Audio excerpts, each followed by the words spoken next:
Estudos mostram que crianças que moram fora do Brasil, mas que mantêm um contato com a língua materna, têm um senso maior de identidade e pertencimento. Hoje, aqui no Fazendo a Diferença, eu entrevisto a Rejane, de Mussis, que tem um projeto incrível que reúne música e essa língua de herança. Muito bem-vinda! Eu te agradeço, que alegria vir aqui te conhecer. Eu também estou super feliz, a gente está super colorful, vocês olharam aqui, a gente está assim, ó, porque a gente é nessa vibe, é nessa vibe que vai essa entrevista. Colorida. Não é mesmo? Totalmente, unicórnios. Eu quero começar falando desta figura maravilhosa, que veio até a mim a sua referência com tanta cor, né, com tanta luz, com tanta coisa boa sobre você. Ai, que maravilha. Verdade. Eu queria que você me falasse um pouquinho sobre você primeiro, né, para depois a gente chegar nesse projeto incrível que eu, já para começar, eu falei para ela, eu amei essa história de língua de herança, eu adorei isso, achei tão lindo, poética, a gente vai conversar sobre isso, mas primeiro, quem é a Rejane? Ai, que pergunta difícil logo de cara. Vamos começar assim já. Não é? A Rejane. A Rejane é uma cuiabana, ou seja, uma pessoa que veio do coração da América do Sul. Que delícia. E que tem muito orgulho de ter essa latinidade. É uma pessoa que não só ama a música, mas que desde o começo da minha vida a música me acompanhou e me ajudou muito. É mãe de 2 filhos. Que não parece, vamos deixar aqui bem claro. A esposa de um músico maravilhoso, o Ebinho, vó também, Olha vó só. da Liliana. E sou professora, eu acho que talvez isso seja o que mais me define. Eu Que sou legal. professora. Que bacana. Eu amo ensinar, eu posso ter a alegria de dizer que eu sou muito feliz na minha profissão. Estou aqui vão fazer 15 anos e construindo. E é não só professora, mas é professora, musicista, terapeuta, não é isso mesmo? Isso mesmo. E tem ainda toda uma série de outros títulos aqui que a gente vai destrinchando ao longo dessa entrevista.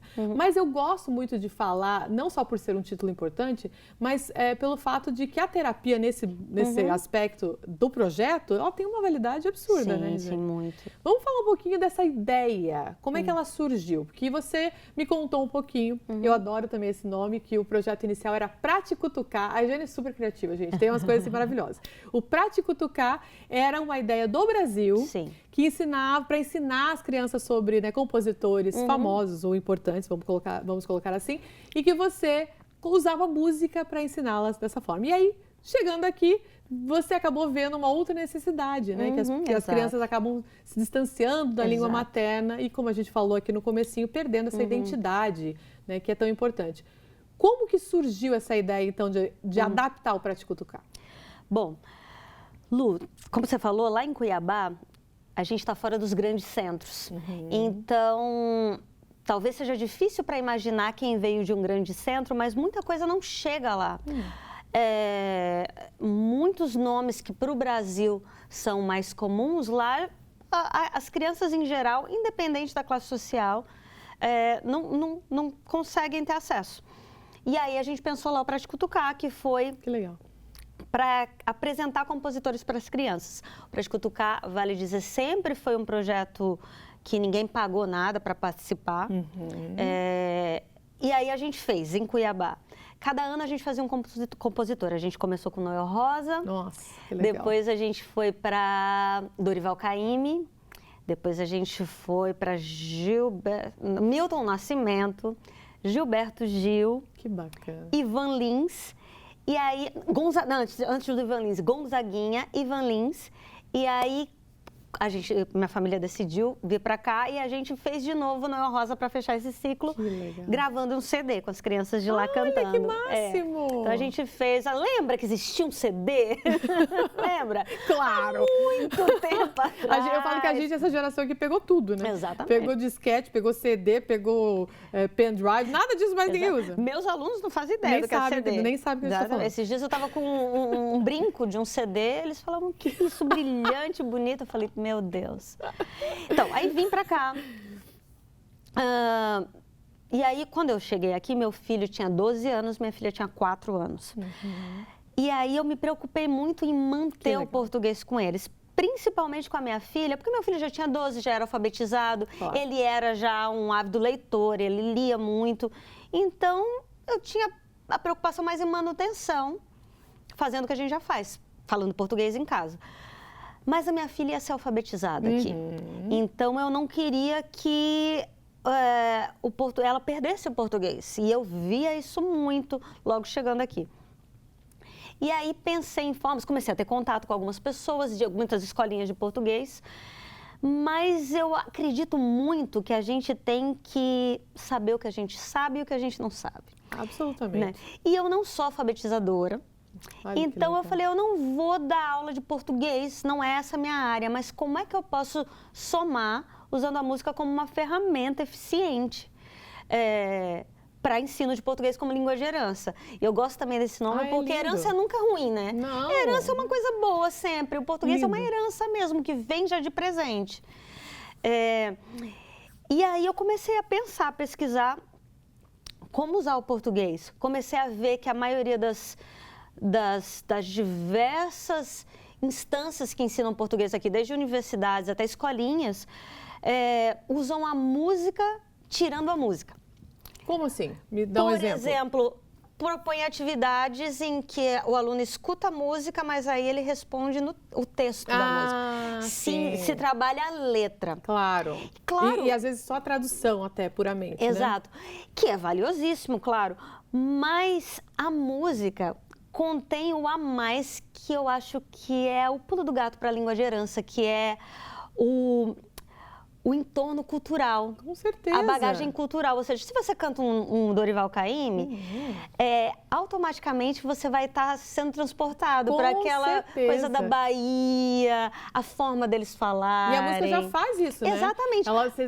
Você viaja para um lugar, para uma época que você viveu, para o local. O ritmo eu vejo, por exemplo, quanto as crianças brasileiras têm uma malemolência maior rítmica, porque eles estão acostumados a ouvir música brasileira e é uma riqueza que nós temos, inegável. Então foi aí que eu comecei a pensar, falei, não, então eu vou pesquisar uma forma de fazer com que essa música seja cada vez mais eficiente para essas crianças. E aí nasceu Pra Te Cutucar, a gente adaptou fazendo alguns vídeos, programas que estão disponíveis online. E é super legal, né? Para quem está aí com essa mesma preocupação, porque é isso que você falou. E uma coisa que você tocou que é bem relevante sobre os pais, que às vezes até por uma questão de não ter tido a oportunidade de aprender inglês, né, no Brasil e tal, eles se orgulham. E é bacana, tem que se orgulhar mesmo, né? De ver o filho falando inglês e tal, é bacana. Mas aí eles deixam o português morrer. Ah, não, ele não fala mais português, ele nem entende português. Exato, o que é uma judiação, né? Não só pela riqueza curricular, vamos dizer assim, que é um idioma a mais, mas pela riqueza cultural que você colocou. E você receber de graça a possibilidade de bilinguismo, de graça, assim, de herança. Isso. E assim, culturalmente, eu até, dessa riqueza cultural, eu vou dar um exemplo rápido com meu filho. Meu filho sempre foi envolvido com música e quando ele estava, num dado período da adolescência, ele se inscreveu para uma bolsa de estudos num programa de verão da Berkeley, que é uma faculdade de música muito famosa no mundo, uma das maiores do mundo. E ele tinha que fazer uma audição, ele tinha que selecionar 3 músicas. E aí ele selecionou 2 standards de jazz. E aí, por eu insistir muito, ele selecionou uma música do Noel Rosa, porque ele participou daquele grupo lá que cantava Noel, ele selecionou Tarzão, Filho do Alfaiate. Que máximo. Aí ele recebeu a bolsa, mas a banca que o analisou falou, olha, eu quero que você saiba que você está recebendo uma bolsa pela música brasileira. Não acredito. Porque jazz, você é mais um cantando jazz aqui. Isso o seu diferencial está aí. E a Berkeley, ela tem já essa multiculturalidade inserida. Exatamente, né? Gente inteligente, né? Que sabe a importância disso. Aquele lugar é maravilhoso. Maravilhoso. Né? Sou apaixonada. Que ótimo, que incrível essa história. E me fala uma outra coisa, porque você mencionou uma outra posição que também me é bastante curiosa, que existe essa preocupação com a identidade, a preocupação com esse pertencimento na fase adolescência, da adolescência, do adolescente.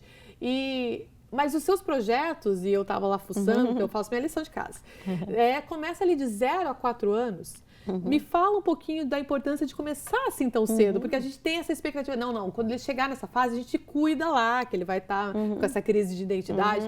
Não é bem assim, né, Rogério? Não. Música a gente pode trabalhar desde da barriga. Tem outra história daqui a pouco para te contar até em relação a isso. Eu só dando as histórias. Isso mesmo. Mas desde o começo, primeiro que a língua de herança é uma conexão com a família. Isso. Então, assim, é o som da voz da mãe, é o som da voz do acolhimento. Então, a gente não vai falar do mesmo jeito se a gente traduzir o que a gente está falando para falar com o nosso filho. É uma outra forma. E tudo que aquilo abarca, por exemplo, você falar que vai fazer um cafuné, já vem com uma história enorme, porque além do que consiste ser um cafuné, é uma história do Brasil que veio do Iorubá africano. Então, assim, tem tanta riqueza. A bagagem toda na linguagem, exatamente, que a criança, claro, você não vai explicar isso para uma criança pequena, mas lá para frente, quando ela entender tudo isso que você está dando para ela de presente, sabe, que você está apresentando para ela de presente, acho que é muito valioso. Acho que a gente não pode perder essa chance. E você sabe que esses dias eu vi um americano falando, encantado com a expressão dar à luz, né? Porque ele falou que ele tentou traduzir, porque ele está aprendendo português, e tentou lá no Brasil traduzir para ela vai dar o nascimento, né? Que é o que, como se fala em inglês. Aí eles, não, aqui a gente não fala assim não, a gente fala vai dar à luz. Ele lindo, ficou, né? E eu nunca tinha reparado, porque a gente às vezes, eu né? também. Aí quando ele falou, eu falei, nossa, realmente, é lindo, né? É uma expressão muito linda. E é isso que você falou, ele carrega, né? Por exemplo, dar à luz, carregou um peso, uma alegria, né? Uma nova vida. Já diz tudo ali, né? Exatamente. E a nossa língua é maravilhosa, né? Ela é cheia desse afeto, eu acho, né? É impressionante como se transpassa para a linguagem. Eu acho a nossa língua cheia de afeto, bonita, sonora, rebuscada. Também sou super suspeita. Amo a língua portuguesa, amo. E amo a língua portuguesa das diversas formas como ela é falada, sabe? Eu amo ver o ribeirinho lá de Cuiabá falando, o linguajar cuiabano. Eu amo as outras formas de se falar português que tem pelo Brasil, sabe? Sem nenhum preconceito linguístico, sabe? Entendendo que a língua é viva, né? Absolutamente. É engraçado que eu lembro que uma vez, eu não sei se foi para Porto de Galinhas, para onde que eu fui, e no táxi o rapaz começou a falar, por um segundo eu falei, ué, gente, tô no Brasil, né? Porque ele falou um monte de termo que eu falei, como assim? O que foi? O quê? É lindo, né? É incrível como né, o regionalismo é Eu adoro. Imenso no Brasil. Eu tenho uma grande amiga que ela é de Fortaleza, Adriana, e eu adoro as coisas que ela fala. Por exemplo, jogar no lixo é rebolar no mato. Não é maravilhoso? Não. Rebola no mato sair, é jogar no lixo. Eu acho maravilhoso. Gente, que sensacional. Essa eu nunca tinha ouvido. Maravilhoso. Aí ele já tem assim uma encurtada, que é assim, rebola, isso aí rebola. Não é muito bom. Eu amei. Vou usar, vou adaptar pra minha vida. Rebola. Maravilhoso. Rebola, então é tipo assim, isso aí não presta não, rebola. Rebola no mato. Muito bom.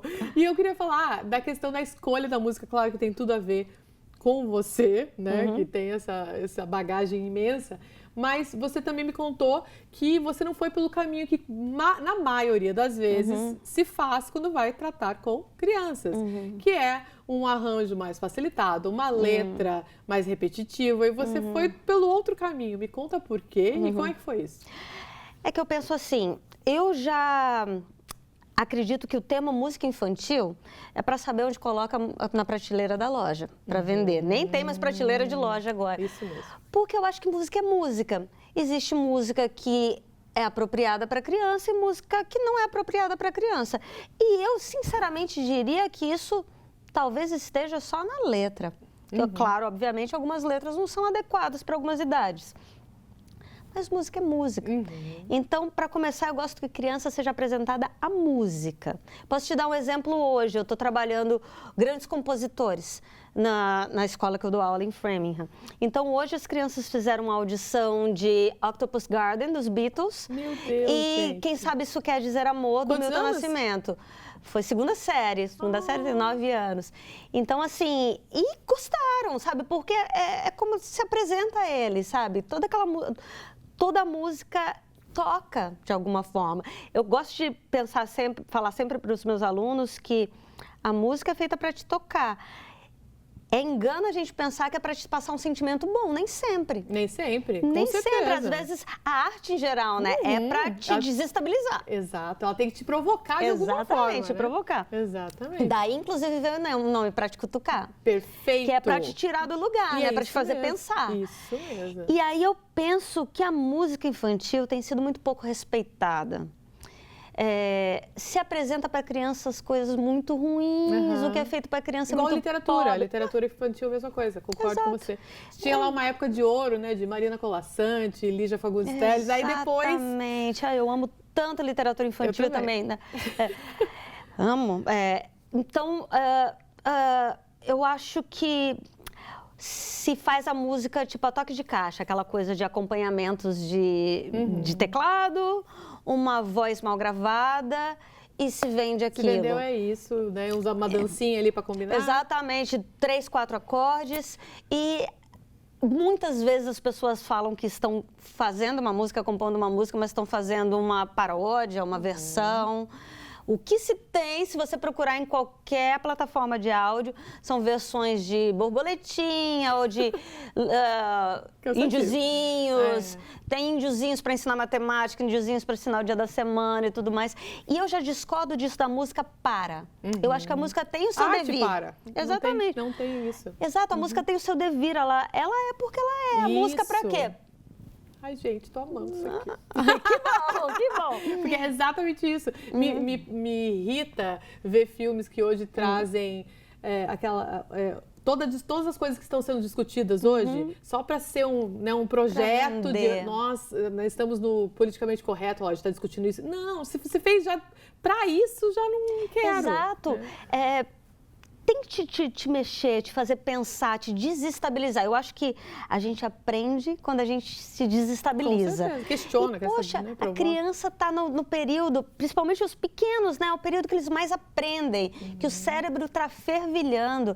Então, assim, eu parto da premissa de compor. O meu marido que faz todos os arranjos das músicas que eu componho.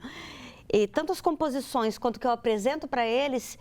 Eu gosto que seja uma música, eu não gosto nem de falar elaborado, porque não necessariamente é elaborada, mas é feita com propósito, com carinho. Não foi feito com a intenção de vender. Exato, aí já muda tudo. Exatamente. Me fala um pouquinho sobre como as pessoas conseguem aproveitar todo esse conteúdo que você está repassando, porque assim... Qual é a posição que os pais precisam ter, né, ou podem ter, vamos dizer assim, dentro de casa, com relação aos filhos que às vezes se negam mesmo a falar português, aprender português? O que você indica nesse sentido? E se você também tem projetos aqui, né, ao redor de Framingham e outras cidades, em que essas pessoas podem ter uma ajuda, né? Eu vi que vocês têm ações em bibliotecas e tal, então, o que fazer dentro de casa e para onde ir fora de casa? Tá. Olha, eu posso dizer primeiro o que eu fiz e ainda faço com os meus filhos, né? Minha filha principalmente, que é mais jovem, que eu tentei sempre não fazer com que o português seja desagradável para ela. E eu vejo com muitas crianças que eles estão cansados de português porque estuda de segunda a sexta e tem que ir para a escolinha no sábado e tudo mais. Então, primeiro, a gente só fala em português em casa. Mas não de uma forma assim, como uma regra. Pode até acontecer, acontece muito pouco na minha casa, mas com os meus filhos, mas com a minha neta. Se ela fala com a gente em inglês, a gente responde em português e tá tudo certo. A gente continua a conversa. Porque às vezes a criança só está com preguiça de falar, mas o fato da gente estar se comunicando com ela em português faz com que ela vá aprendendo daquela forma. E exatamente usa tudo que o Brasil te proporciona. Ouve música, canta com essa criança. Entra no carro, bota uma música e canta juntos. Tem prazer em ver português, em manipular o português com essa criança. Assiste filme em português. Sim, tem muito filme disponível no YouTube, muito bom em português. Tem um filme que eu indico demais, chama Garoto Cósmico, que foi feito pelo grupo Giramundo, de teatro de bonecos. Tem muita coisa boa. Tem muita coisa boa. E música. Milton Nascimento, Gilberto Gil, Caetano Veloso, Djavan. Tem um compositor brasileiro de música para criança que eu gosto demais, que é o Helios Skind. Eu acho ele genial. O nome dele não é muito conhecido, mas a música eu vou te falar, você vai saber na hora. Ele que fez a música do Ratinho Tomando Banho. É mesmo? Exatamente. Não sabia que o era Tchau, ele mesmo. preguiça, Que legal. O passarinho, que som é esse? É o tema do Castelo Rá-Tim-Bum. Então, esse é um dos maiores compositores para criança. O Castelo Rá-Tim-Bum era maravilhoso. Sim, maravilhoso. Então, as músicas do Helios Skind, tem o Palavra Cantada, o Grupo Tri. Manipula a música com seu filho, fala com ele. E quando a criança ficar maior e tiver acesso a um telefone, o que eu faço, via de regra, com os meus filhos, a gente troca mensagens em português. Sempre. Que legal, porque daí a linguagem escrita também fica mais familiarizada. Porque o meu grande medo era que eles só falassem português. E, principalmente a minha filha, eu queria que ela escrevesse também. Claro. Então, assim, hoje se estabeleceu esse padrão. Com relação, porque acaba ficando, né, um sotaque ali, né, porque eles são, a maioria, né, estão aqui há muito tempo, são alfabetizados em inglês, aí fica, né, claro. o tio, por exemplo, não sai direitinho. Levar isso da brincadeira, né, porque eu já vi gente que corrige na firmeza e tem gente que tira sarro, assim, pau, né, uma coisa assim, fica brincando. Então, o que você me diz, né, como que você lidou na sua casa e como você indica aos seus alunos? Eu tento me colocar na mesma posição. Eu falo para eles que eu sou uma aprendiz de inglês e você para sempre, porque não é minha primeira língua. Exato. Então, eu sempre digo, isso acontece também comigo na escola, vira e mexe eu falo alguma coisa com algum sotaque, os alunos não entendem, e eu falo sempre assim, olha, eu sou brasileira, minha primeira língua é português, eu tenho sotaque, eu quero ter esse sotaque. Eu amo meu sotaque. E vocês também, eu jogo para eles, os alunos, claro, não todos são de outros lugares. Sim. Mas com as crianças de português como língua de herança, eu falo isso, olha, a gente vai ter sotaque, o Brasil é variado, se fala diferente por todo o Brasil, E então... é isso mesmo, né? Muita verdade. O Brasil é variadíssimo, gente. Se dentro do nosso país, né, a gente fez o exemplo que eu citei é exatamente isso, né? Você às vezes não entende uma expressão, uma coisa, Exatamente. Imagine em outro. Imagina, muita gente... De novo, por Cuiabá ser tão longe dos grandes centros, não sabe como as pessoas de lá falam, mas o linguajar do ribeirinho cuiabano é complicadíssimo e muito difícil de entender. Vou te falar, por exemplo, tem duas compositoras lá da minha terra maravilhosas, a Vera e a Zuleika, elas têm uma música que eu amo, que se chama chama Oxigênio, que é com linguajar cuiabano. Você vai ver que não dá para entender nada, é assim, ó. Nhacatadira, nhamarica já vai com tchá? Não. Vão largar disso, mitirica igual tarová? Sim. Não. Agora traduz, pelo amor de Deus. Nhacá, vem aqui. Nhacá. Tadira, tá louca? Tá louca? Gente. Nhamarica, já vai, o cuiabano, por estar perto do Paraguai, tem muito do Guarani. Então, já vai cutichá, já vai cochichá. Ai, que legal. Vão largar disso. Para com isso. Mitirica é como em Cuiabá se fala fofoqueira. Mitirica é igual tarová. Fofoqueira igual tarová. Tarová é um peixe. Meu Deus. Gente, tradução simultânea, porque não deu jeito não para entender. E é língua falada no Brasil. E a gente não precisa ir muito longe, né? Porque aqui essa terra de Massachusetts está completa de mineiros. Sim. E eu me lembro que quando eu fui fazer uma matéria, inclusive, em Belo Horizonte, e eu tava ali fazendo umas fotos e conversando com as pessoas, e aí veio uma moça, eles são muito, né, chegam, conversa e tal. Muito. Então chegou uma moça e falou assim, você sabe se esse ônibus passa Savassi? Eu falei, oi? Você sabe se esse ônibus passa Savassi? Eu falei, gente, meu Deus, não tô entendendo nada, né? Exatamente, De novo. O que é? Era, você sabe se esse ônibus passa na Savassi? Eu falei, nunca, né? Porque eles cortam, né, as sílabas. Então, não precisa ir muito longe. Sim, eu tô aprendendo mineirês aqui, que é uma... Tipo, o aqui mesmo. Aqui. É mesmo, é Meus aqui. aluninhos, coisa mais bonita. Aqui. Mentira. Bonitinho demais, gente. Bonitinho demais. Bom, a gente, infelizmente, esse papo tá maravilhoso. A Regiane vai ter que voltar, não quero nem saber, porque eu amei conversar com ela. Volta, a gente vai conversar aqui fora. Isso mesmo, quero muito. E pra gente terminar, eu quero que você conte um pouquinho de alguma experiência, né, de algum aluno ou né, filho de algum familiar, enfim, pessoas com que você percebeu que a música foi tão diferencial nesse projeto de resgatar a língua de herança. Poxa, vai ser difícil pegar mas foram alguns, eu posso citar alguns. antes, no Brasil, eu tenho um grande exemplo que é a Ana Rafaela, que é no CD ela faz o solo da primeira música, Filosofia, e participou depois do The Voice. Olha, e foi finalista. máximo. Aqui, poxa, tantos.